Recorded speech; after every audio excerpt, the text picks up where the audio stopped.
Cigarette आणि तंबाखूप्रमाणेच आता समोसा आणि जिलेबी यांसारख्या खाद्यपदार्थांवर देखील आरोग्यासाठी हानिकारक असल्याचा इशारा देण्याबाबत केंद्र सरकार विचार करत आहे।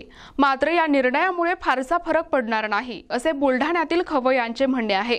ज्या पदार्थांवर यापूर्वीच इशारे दिले गेले आहेत त्यांचे सेवन काही कमी झाले नाही असे त्यांचे म्हणणे आहे।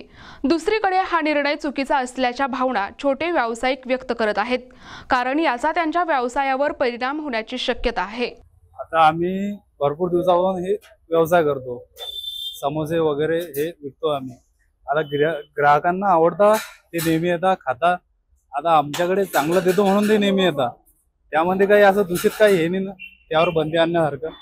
जिलेबी हे खायचं आयटम आहे, समोसा खाण्याचा आयटम आहे, त्यामध्ये काही असं हे नाही। आता तंबाखू झालं, सिगरेट झालं, हे शरीरात हानिकारक आहे। आता याच्यापासून काय वाईट परिणाम व्हायसारखं काहीच नाही, याच्यात खायच्याच गोष्टी आहे ना।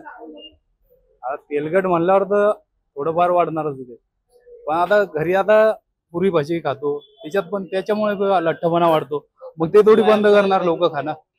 केंद्र सरकार जे धोरण आणतं अशा बऱ्याच गोष्टी आहेत। आता हे जे फूडच्या बाबतीत त्यांचं धोरण आणण्याचं चालू आहे की समोसा आणि जिलेबी खायची का नाही, आणि तिच्यावर जसं सिगरेट पान मसाल्यावर जसे सूचना येतात त्याप्रमाणे लावाव्यात। मला एक सरकारला विचारायचं आहे की अशा बऱ्याच गोष्टी आहेत की त्याच्यावर इशारा असून सुद्धाही तिच्यात उलट कालांतरानं वाढत होत आहेत आणि त्याचं सेवन मोठ्या प्रमाणात ग्राहक करतच आहे। ठीक आहे, हा जो निर्णय येत आहे समजून की सामान्य व्यवसाय करणाऱ्याच्या पोटावर गदा आणण्याचा प्रयत्न या ठिकाणी सरकारच्या माध्यमातून होत आहे। तरी सुद्धा जे खवय्ये असतात, ज्यांना खायचं ते खाणारच आहेत, तरी फारसा या धोरणामुळे खूप मोठा फरक पडेल असं मला काही या ठिकाणी वाटत नाही।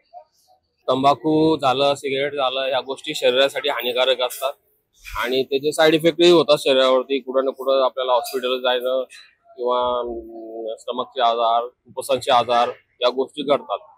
पण राहिला गोष्ट जिलेबी आणि समोस्यासाठी, तर केंद्र सरकारला माझं म्हणणं एवढंच आहे की जर तुम्ही समोसा जिलेबी बंद करताय तर मला वाटतं की मैदा बंद करायला हवा।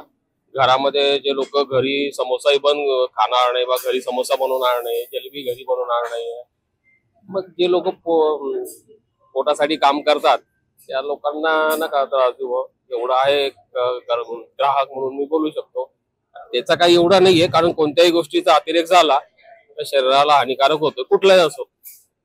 NTV news Marathi.